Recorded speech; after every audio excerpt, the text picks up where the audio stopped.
Good morning, everyone. Allow me just 2 or 3 introductory remarks before starting with introductions. The first is the GDPR statement that I will read to ensure that everyone is aware that the meeting will be recorded. So, as an ethics expert, the speakers left this task to me. The Warwick Interdisciplinary Research Center for International Development is hosting this event, and we will be recording and posting it to our YouTube channel. We may also use clips, images, recording, quotes, and other parts of the recording in WICID publications and share via social media. If you don't wish to be recorded, please turn off your camera and ask questions via chat window. The second remark is that Professor Pecchia will join us as soon as possible, as we had a meeting with WHO and the EU Parliament, so we hope he could join soon. And the third remark before starting is that at the end of all the speech, we will be pleased to have your questions and the question for the speakers. So, let me introduce quickly myself. I am Alessia Maccaro, a Marie Curie Research Fellow of the Institute of the Advanced Studies of the Warwick University. I'm a PhD in bioethics and philosophy, moral philosophy, with a background of different field studies and research in low and middle-income countries, and I have the privilege to work in an interdisciplinary team composed mostly of biomedical engineers, expert in low and middle income countries too, guided by Professor Leandro Pecchia, that is the director of the Applied Biomedical and Signal Processing Intelligent eHealth Lab, and in which the skills of the PhD students and teaching fellow Davide Piaggio, that will intervene later, emerge. 5 years ago, during my first field study in Benin, I had the pleasure and the good fortune to meet and start a collaboration with the University of Abomey-Calavi in Benin. In particular, I met Professor Roch Onyen, Professor of Medical Anthropology, Scientific Director of the Laboratory of Applied Medical Anthropology. That is also the former coordinator of the National Pharmacopoeia and Traditional Medicine Program of the Ministry of Health of Benin, and expert of the actual COVID-19 pandemic. In fact, he is currently a member of the Committee of Experts in the fight against COVID-19 at the Ministry of Health. And in Benin, I had the pleasure to meet also the sociologist Marius Bignigbe, PhD in sociology, member of the Laboratory of Applied Medical Anthropology, teaching assistant in the Department of Sociology and Anthropology of the University of Abomey-Calavi, and expert on the topics of research methodology and health anthropology. So our collaboration has been going for years and took shape last year in this participation to the project that led us to win a global research priority funding grant on the social and health perception of the pandemic due to the COVID-19 in a sub-Saharan West African country such as Benin. This team was investigated by 2 task forces, one technique composed by biomedical engineers who dealt with the availability of biomedical devices and response of the national healthcare system to the pandemic. Another task force was the sociological one that conducted interviews with the aim to assess the local population perception of pandemic. And so our interdisciplinary deepening of our research allowed us to meet the Warwick Interdisciplinary Research Center for International Development, the WICID, first in the person of Professor Roshrin Ray, and then of our collaborators as Moni Yan, that I thanks for her work in preparation of today's meeting, whom I thank for the willingness with which they welcomed all our shared initiatives and they gave us spaces for the dissemination of our research. Now, I no longer want to take space from the speakers, and according to the order of the 2 task forces I have just mentioned, I will start with an analysis of the technical and health aspect. And therefore, I will leave the floor to Davide Piaggio, the excellence of our laboratory, which combines specialized engineering skills and a market sensitivity for humanistic issues for his consideration. Thank you, Davide. Thank you, Alessia, for the very great introduction, and thank you for the opportunity for presenting in this webinar. Let me quickly share my screen.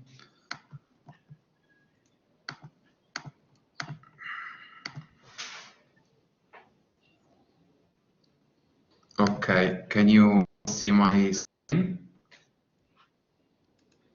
Alessia, can you confirm? Yes, now yes. Okay, so this first talk will be about COVID-19 pandemic and the effects on healthcare and the analysis of the government preparedness of Benin to COVID-19 and the preparedness of healthcare locations in Benin. Benin is a sub-Saharan African country which is located in northwest Africa. And this talk will be given under a biomedical engineering perspective. So the goals of these projects were three. First of all, we wanted to analyze what was the social impact and the social perspectives of COVID-19 in Benin. And on this part, Alessia, Marius, and Rock will give an overview. And then two other goals were analyzing the hospital preparedness and designing possibly medical devices. And on this part, we have been collaborating with Roland and Dr. Pecchia. The aims of my part of the projects were to analyze the governmental response to COVID-19 and analyze the hospital preparedness. How did we do this? We used different methodologies. We have been analyzing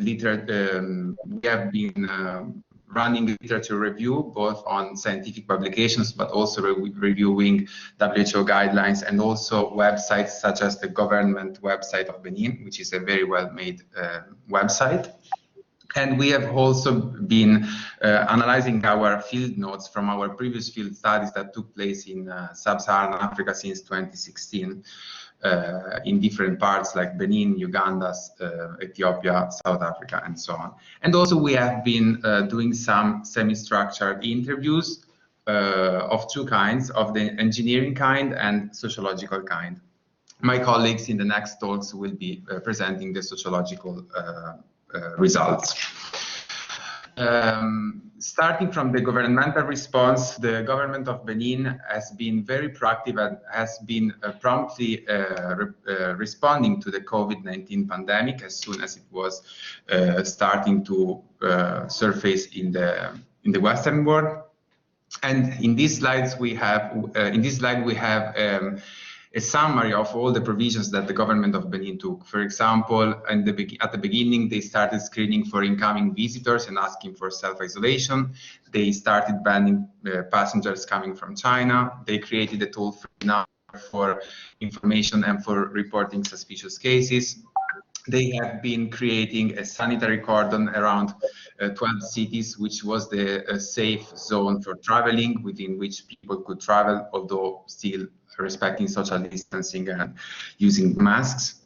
They closed schools, universities, places of worship, and then towards the end of May, they started reopening bars and public places, always respecting safety measures. These are two screenshots from the website of the government of Benin. So here you can see in orange the sanitary cordon around the safe zone, which was in the south of Benin, around the regions like Cotonou, Porto Novo, Dyad, and people were allowed to travel within this zone, but not out to the green zone.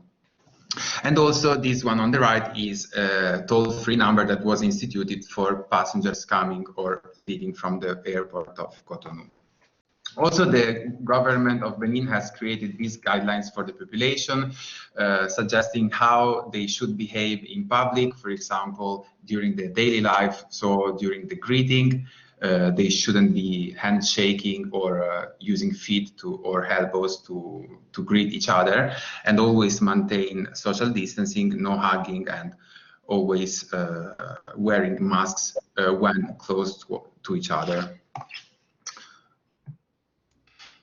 Sorry, okay, and this is the result of the interview with the biomedical engineer working at the Health Ministry of Benin.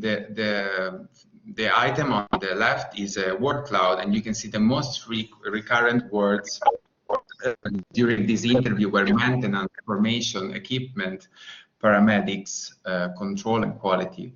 Why? Because what came out of this interview is that, yes, the government of Benin has been very proactive and has been also purchasing medical equipment needed for COVID-19, also new ambulances, but there was a lack of formation of the personnel who were going to use it, and of the people who would then maintain the medical device and check for its safe and efficient operationalization. And this is another problem that surfaced is the fact that this person that was interviewed was part of an already existing team of people who was working in the procurement of medical devices. And then during COVID-19, they were not involved, and a new team of experts, biomedical engineers, was created to procure medical devices for COVID-19. So there was a miscommunications among these two teams, and this provoked delays and so on. And all these that we could appreciate during the interview and also during the literature review was a reconfirmation of what we had found in our previous field studies. In particular, in this talk, I will just report what we found in the last field studies that took place in Uganda and Benin, in collaboration also with the research center Piaggio, affiliated with the University of Pisa. In fact, we have been assessing medical locations in Uganda with my colleague Licia Di Pietro, and in Benin with my colleague Busalo Ronti, and also Leandro Pecchia and Alessia Maccaro. And during these field studies, we have been assessing medical devices using an electrical safety analyzer, but also we have been running some other interviews to biomedical technicians and engineers of the hospitals, looking for facility information, human resources, facility environment, and medical equipment. If you're interested in more details than what I'm going to say in this talk, I reported here the paper. These are some of the results. You can see here a table with the essential medical devices that are essential, and the distribution in the hospitals that we visited. Where you see red, it means that there was a lack of these devices, or there were very few available. So you can see that clearly colonoscope, mammographs, gastroscopes, X-ray machines, ambulances, but also ventilators and oxygen systems are a problem. And if you focus on the first column, you can see that it's almost all red. This was a very surprising hospital. When Licia and I went to visit this hospital, we were surprised because the structure was new, everything was new, and although the hospital was active and treating patients, there were almost very few medical devices available. And this on the right is a picture that you might be acquainted with if you have ever been to an African hospital. And usually this is an open air dump, which this is within a hospital, and it's where medical devices that do not work are usually abandoned. And finally, having identified some of the needs and challenges for low resource settings, we identified the fact that oxygen is clearly a problem. And this is the result of previous field studies where we were actually in a hospital in Benin, and we had been asked to look after an oxygen concentrator. Also here I reported 2 papers that speak more in detail about this. And you can see that we were asked to check this medical device because it wasn't working properly. When we opened it, we found a lot of dust inside. And usually oxygen concentrators have 2 types of filter inside, and they have to be changed according to a certain amount of hours of work. And this that you can see in the red circle is the amount of hours that the machine had been working with the same filter. And this number, according to this make and model, should be 4,000. 4,000 hours, which is the limit that is set for a very clean environment with no dust and probably an air filtration level to the 99.97%. So clearly this is very challenging and difficult to be in a low resource setting. So what are the ethical and legal implications of using a machine with this filter over the amount of hours that is designed for. So clearly the supply chain is one of the main problems, challenges within low resource settings. In fact, most of the time, medical device stops working because there is no spare parts to substitute the broken part. And so we decided to start working with a master's student on this 3D printed filter, inlet filter for an oxygen concentrator. And we reverse engineered one existing filter. We modified the design. We created at home in the back garden activated charcoal burning wood, adding sodium chloride, but also lemon could be used for the same purpose. And we assembled the filter. This was me last autumn, testing the filter with a particle counter, testing for the distribution of particles. And we have been comparing it to the original filter and to the amount of particles in the room. These are the distributions. You can see that both filters are reducing the number of particles in the air. The overall performance can be is summarized on the right. So our filter is filtering at 39% level compared to 96% of the original filter. However, when considering only particles over 1 micron, our filtering power is doubling, probably because 1 micron is about the limit of the ability of the activated charcoal to filter. And also we have been looking into relevant standards for oxygen concentrators. We have been assessing the gas flowing out of an oxygen concentrator with both filters inside. And in the tables there are the summary of results, and both of the results are within the standard. So the preliminary conclusions for this work are that we were able to identify the main challenges and issues. We focused on the lack of medical oxygen, and we decided to create this filter, which is a 3D printed filter. Also because we could, the final aim is for the local communities to produce it in loco once they are supplied with 3D printers and with protocyclers, which are devices that allow you to recycle already printed plastic. So also using a circular economy approach. Right now we are speaking with the WHO Infection Prevention and Control Unit to see how we could scale up this approach. And that's all from me. Thank you.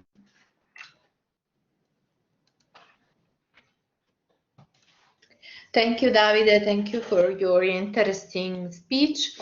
And I please all the attendees to do the questions at the end of the speech. Now I leave the floor to Dr. Marius Vignigbe, as said before, an expert of sociological aspect.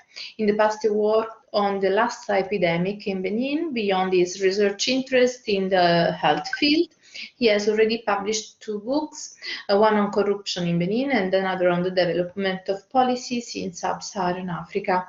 So, Marius, please share. Do you want me to share your slides? Okay. Yes.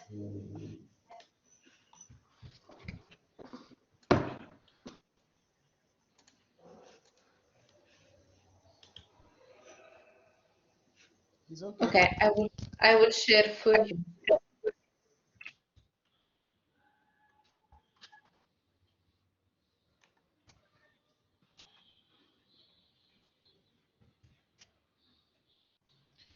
Good morning, everybody.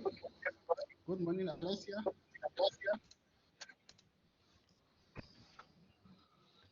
Okay, to thank the WICID team for the successful organization of today's webinar, namely Naya for the logistic part and Leandro and Alessia for the scientific part. The subtheme that I will present so social perspective of the COVID-19 pandemic and field studies.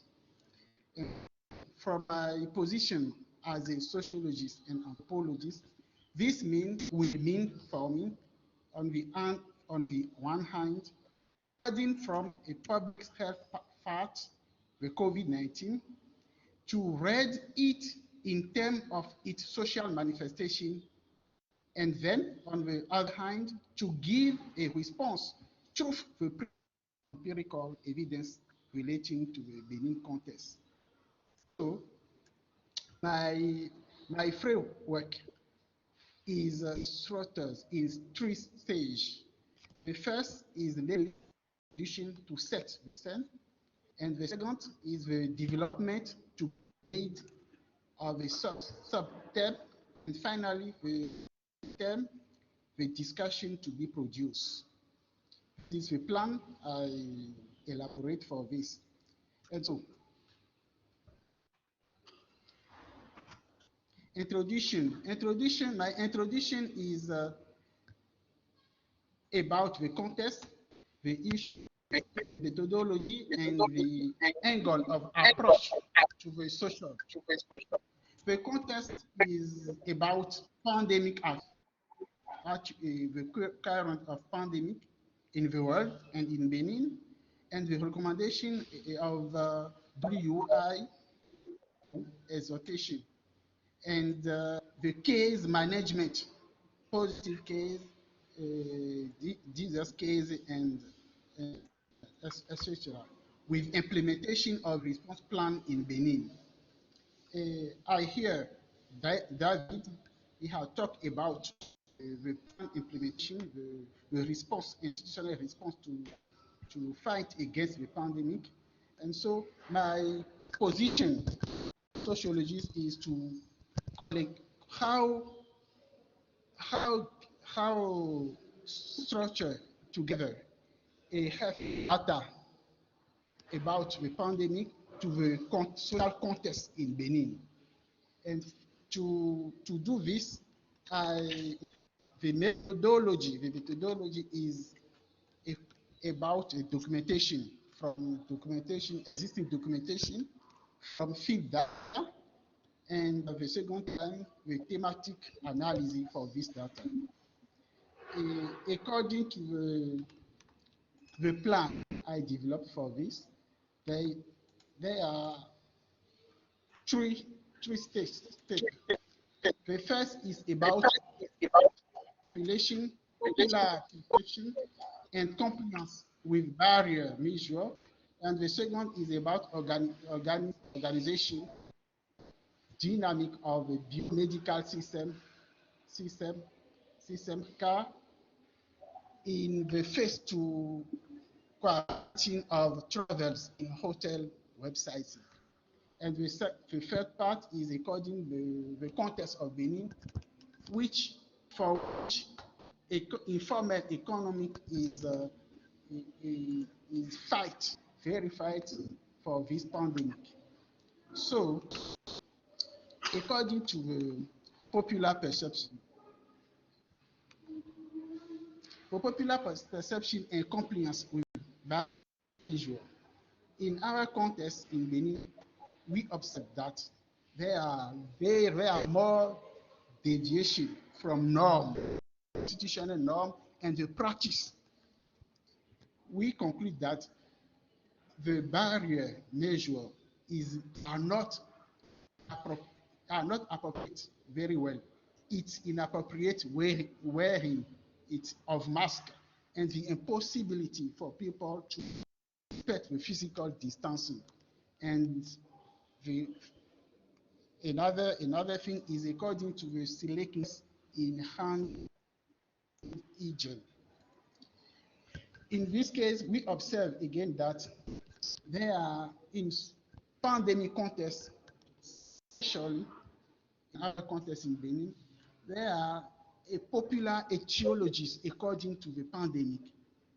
People believe that people deny this pandemic.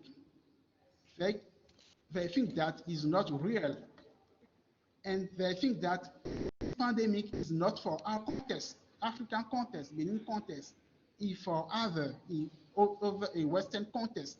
So there is a awareness according to the pandemic is not for our context, because we can see in the media that relevant in Western context, but in our context, the relevance is not important. And so we observe that people use a local therapeutic alternative for this therapy alternative related to the plant, to the knowledge according to therapeutic for health. The second part I developed is according to the organization dynamic of the medical system in the phase of quarantine of travel in hotel website. We observed that there is a plan for travelers who come over in Benin. There are a government plan for those people, but this plan not function very well. And so we observe lack of synergy of action between different links of this system. There are weakness of coordination. There are asymmetry information between laboratory who work in this part. And they observe again that the norm according to biomedical exists, but their implementation is difficult because there are rigidity according to this norm. Applied it in art is not easier for people, and so there are many problems according implementation of this plan. We observe again that a failure to take into account humanitarian imperative of this individuality of in quarantine subject is not take account. There are the individuals who are not take account. There are so many vulnerability persons who are not account by the plan in art. Management of harm to professionals who are victims of burnout is not take account for this plan. The part of the social impact of pandemic is related to the mobility restriction and effect in informal economy. Mobility restriction is not consent to people to move.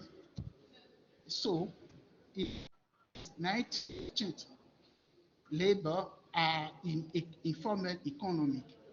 So their subsistence assured through the previous day income. Yeah, it's not possible for them to survive. And so cost of ownership burden of barrier action, implementing that and investing consequence in the budget. The precarity condition of household in the informal economy is very bad in this condition. And what we can retain according to this social impact of pandemic in Benin, we recorded that from an organizational point of view, existence of imperfect link to the operationalization in a term of discontinuities in the handling of passenger in hotel. We retain that appropriation of norm of biomedical norms is good. Appropriation is not good. And there are also modality of reinterpretation the speech, biomedical speech in local context. We return again that socio-economic vulnerability related to informal actors, despite of the social safety nets in place for the government. the lesson we learned in that is, in general, the modality to implementation modality of the fight against COVID-19 is basically in top-down normative approach. And so they are overcoming the technicity of hospital approach to care. And so we need to take together imperative of biomedical health emergency to humanization emergency. These both should be together, not only technically biomedical imperative, but also humanitarian. In the second part, they are be more responsive to the social cultural normality of local people, ensure the effectiveness of pandemic biosanitary control. And at the end, we return that we need equity into existing social safety net. And they are the main idea, social impact pandemic indeed, that I want to share with you. I apologize.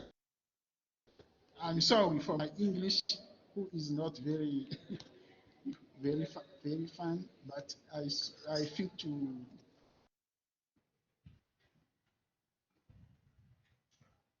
the English. Thank you, everybody. Thank you, Alessia.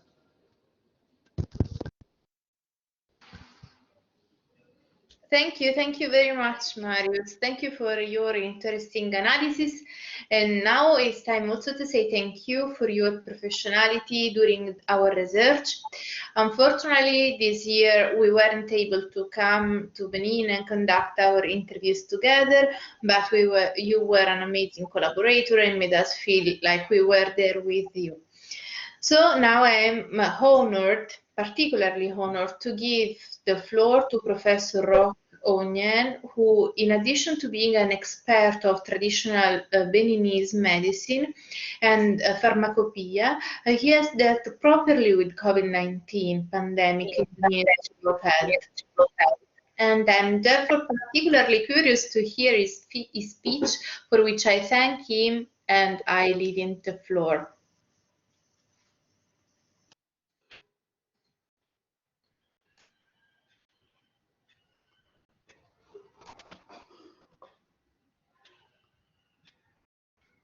Can I share my PowerPoint? How can I share it? Sure, you have a violet thing right. Right? In right, you have a violet button. And then yes, you can see share application or screen in right-hand corner here. And then you can share your screen. I can send you my presentation and you can share for me. Yes, sure. Because I did not see the.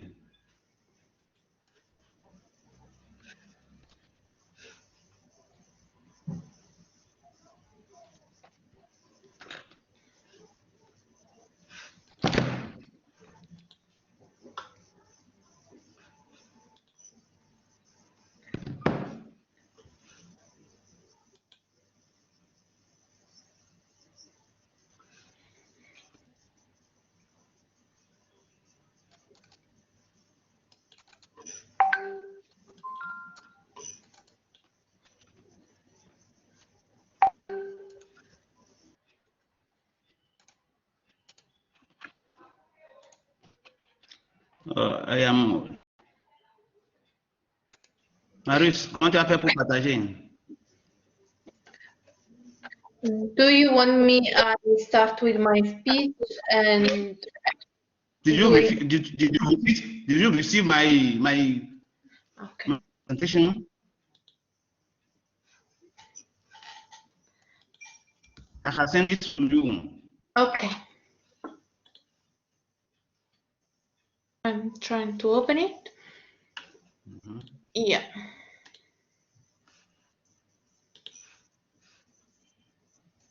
Perfect. Okay, I see now. Okay, now I will share.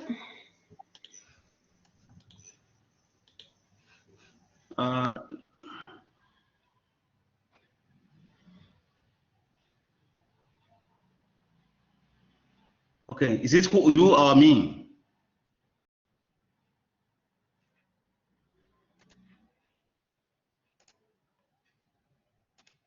It's me, it's my screen. Okay. That you see. Okay. Please.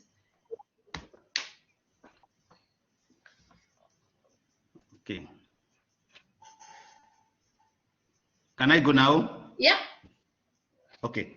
Look, I am in charge to present a topics about traditional medicine and response to COVID-19 in Benin.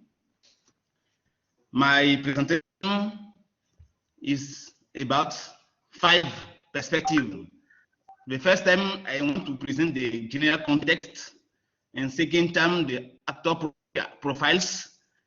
Third place, I want to share with you the place of traditional medicine in the response to COVID-19. And I want to share with you the care offer available in the response to COVID and at least the perspective. Just for the general context, I want to present my country, Benin. Everybody knows this country, but I want to present it. The area is 115 kilometers. The population 11 million, and I want to show you the ratio. Doctor population 1 doctor to 18, more than 18 inhabitants, and the nurse ratio, nurse population 1 nurse to 2, more than 200 population, and ratio midwife, women with childbearing age, 1 midwife for 2,000 women. You see the last ratio, healers population, 1 healer for 900 population, and in Benin we have in all the area 12 or less than 12,000 healers. I want to share with you a figures. You can see the use of traditional medicine in some country in Africa or in some country of Africa. You see, Benin is in the second place after Ethiopia. It is 80% of the population who use traditional medicine. The second time, I want to share with you the profiles of actors, and you can see the very range of professional, and we try to make a mapping, and we have in Benin phytotherapists, we have also traditional birth attendants, we have also psychotherapists, spiritualists, and what we call chirophysiotherapists, and what we call also medical druggists. I want to share with you the place of traditional medicine in response of COVID-19 in Benin. Based on 3 questions. The first question is how to make use of unminerable resources abounding in traditional medicine. The second question is how to really take advantage of these various profiles of professional for a better response to COVID-19. The last question is why government in Benin or in African countries do not put in place a framework for scientific reflection around the products of traditional medicine. Based on these three questions, I want to say that since 1980 WHO advocates to include traditional healers in traditional disease control program in order to research different strategies, to try them, to evaluate them, to adapt them, and at end to adopt them, taking into account the resource available, accessible, social acceptable, and affordable. If today we see that no African country has offered a vaccine or synthetic treatment for COVID-19.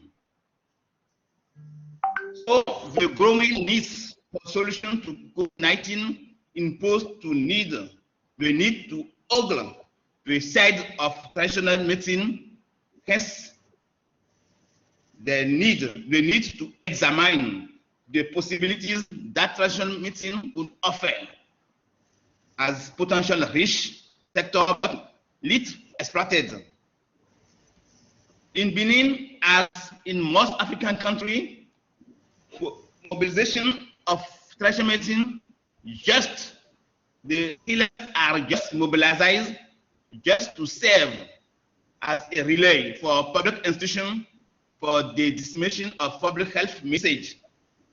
As we know, there are community healers for the purpose of social mediation to build the trust necessary to control COVID-19. At least, I want to share with you the care offers in Benin.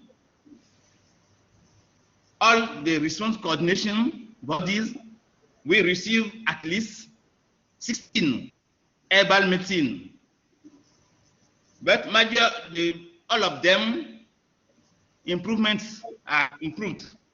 Their presentation and care offer can be stored. WHO call it 2 categories. The products are semi-industrial and they're concerned for adapting the offer to COVID-19. So we can also see a preponderant place in popular medicine based on the use of pungent and strong smelling species, chili, ginger, garlic, cloves, etc. And local alcohol for prevent and treat COVID-19. We can also see some decoction or fumigation made from various plants as Congretum, Micrantum, as Azidicarata, Azadiracta indica, and as Kaya senegalensis. They use these plants in Benin to prevent and to treat COVID-19. I also want to see something, not to mention the self-medication based on chloroquine. In each family, you can see a stock of chloroquine at home based on the informal market. And they use this chloroquine to treat in case of symptoms of flu and cough. The care offers is based on a combination of therapeutic remedies because population do not see modern medicine as a competitor or a replacement. Population see as a complementary because they understand very well the coexistence between several ways of diagnosing and treating, combine remedies, assign one action and another. To finish, as perspective, I want to base my conclusion on research or on herbal remedies we need in African countries to make research so as to analyze the safety, to analyze the efficacy, and to analyze the quality of herbal research. So thank you very much. Thank you very much, Professor Roch. I'm really honored to meet you, to have here today you, and I really thank you for your intervention that I hope to have time after to meet some questions, because I'm really, really proud to have you here, and I again say thank you. Now, I have some conclusive reflections about my field of research, that is bioethics. So I will share again my screen, but I will be really briefly, I will cut a bit my presentation. It is here. And I'm sorry that before I didn't show all logos of the partnership that you can see, the University of Biomedical Lab, the Laboratory of Anthropologie Médicale Appliquée, the UbSpy Lab, and the WICID one. And today I'm really happy to work together with you. About my bioethical reflection, I'd like only to point out that our field study was made during the first wave of pandemic on the period between January and June 2020. And as you can see, those are pieces of photo taken from the website of the government of Benin that as David said, was really made so well and updated. And in June, we can see that there were only 21 deaths. Then the second pandemic wave was a bit stronger, and the deaths arrived to be 44. And now we are during the third pandemic wave, and the last updating is from the 10th of March 2021, and is that in Benin we have more cases, 81 deaths, 6,501 confirmed cases. So COVID is arriving more strongly. And but one of my bioethical considerations during the first pandemic wave was the COVID pandemic creates a generalized situation all around the world, or stresses the differences among countries. Well, the pandemic affects healthcare system of all the world, resulting in low resource settings became the general norm, because we have all around the world lack of means, a lack of specific knowledge, lack of specialized personnel, lack of medical devices, lack of drugs, and inappropriate medical location. So the ethical implications are really important. It became necessary to discuss the selection criteria relating to the allocation of the few resources, which means deciding who should be treated and so live, and who not. And maybe this was a situation familiar to low and middle income countries, but now COVID-19 was overwhelmingly created low resource setting in high income regions too, such Europe. But we can see that this could be a too generalized consideration, because the scarcity of resources, but the economic, technological, instrumental, and organizational limits of African countries represent a bias that hindered and slowed down the response to the pandemic catastrophe. So when compared with high resource setting.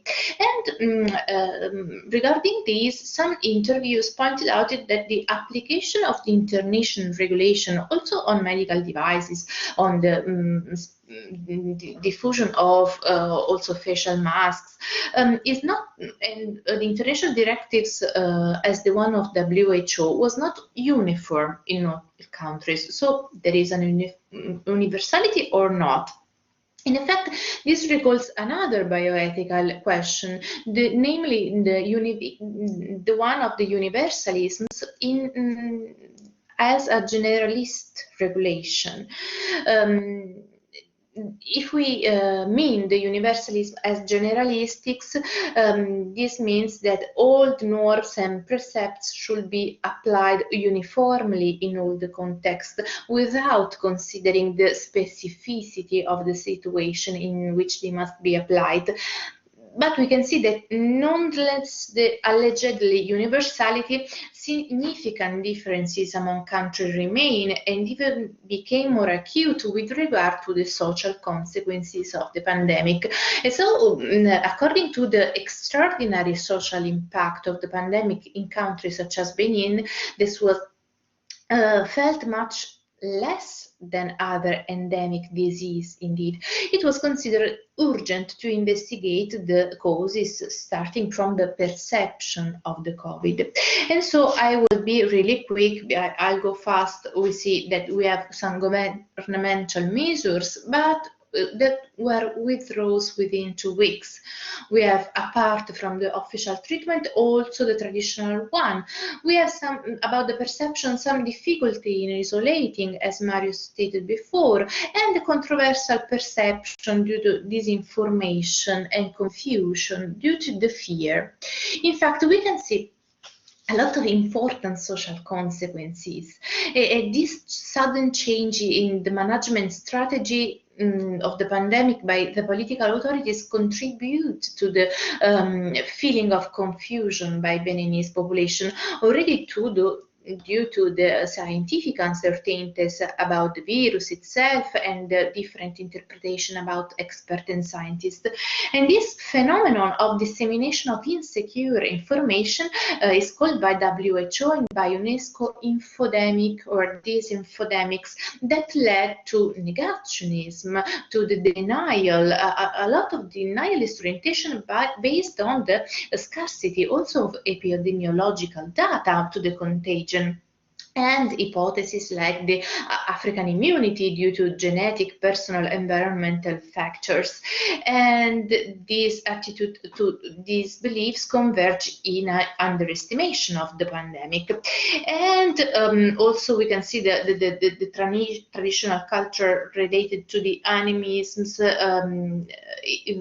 interpret the sick person as the bearer of the as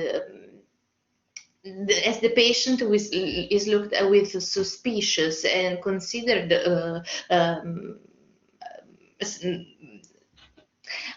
the cause of transmission, not only biological, also related to the animisms of the deep in Benin. And now, compared to the COVID-19 situation, the stigmatization and the social exclusion, in particular of most vulnerable people, is really more marked. And the stigma led people positive to be at distance for the fear of a contagion, not only physical, but really also metaphysical one. And so the most important social consequences are the stigmatization and the exclusion of the most vulnerable, the increase of poverty, especially this hinder the informal economy, that is the 97% of the economy of Benin, the increase in illiteracy for school children, because we don't have a great spread of web learning, distance learning, and also the decrease in treatment and the access to healthcare system, because the hospital are dedicated to the COVID-19. And so on a closer inspection, the social consequences, we could say, that exceed the health ones. And if we investigate the cause, it's not the COVID itself that has led directly those social consequences, but the fear generated by misinformation about the COVID. So it is as if the fear of the virus has caused the most serious consequences than the virus itself.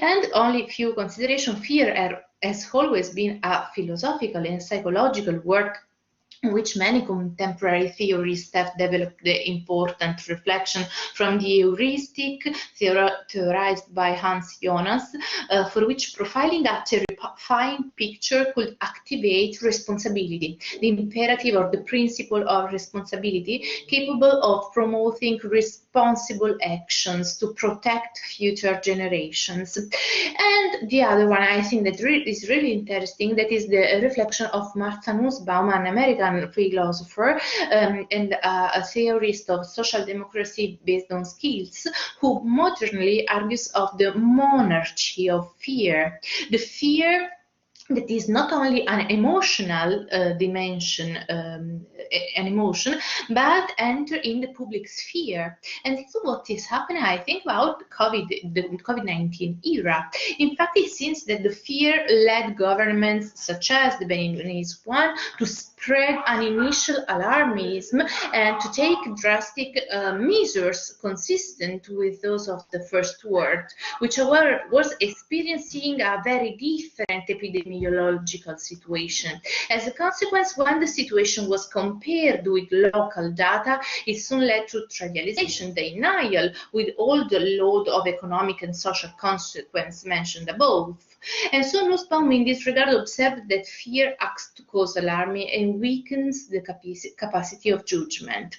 And nonetheless, as seen in reported case studies, the fear of contagion has led to the exclusion and the stigmatization of individuals and groups, setting what Nussbaum calls policies of these ghosts.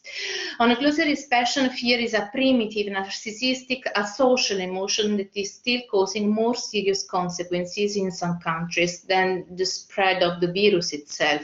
And this arises where there is no adequate risks estimation.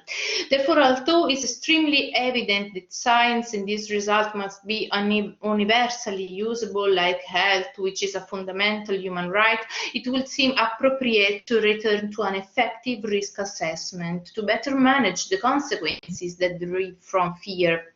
This does not mean minimizing the current situation, particularly for vulnerable countries, but trying to close the knowledge gap through a greater diffusion of culture and scientific information that can lead to a democratic analysis and activate responsible behaviors commensurate with specific situation, in compliance with that the universality is the universality that is mindful of the particularistic and contextual differences flow into the ethic of the situation. And so in this, we have to replace fear with other emotion, such as hope, which, according to Kantian, the Deutsch philosopher of 16th century, the hope must be understood as a practical postulate and motor of new actions.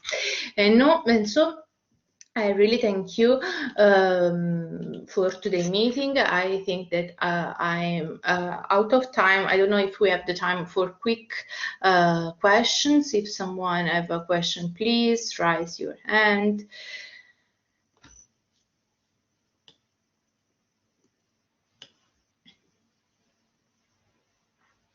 No, okay.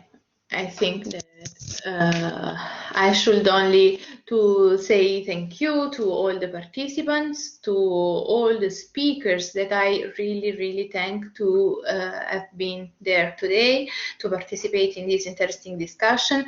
And I hope that you can send maybe your question by mail and we will really pleased to answer.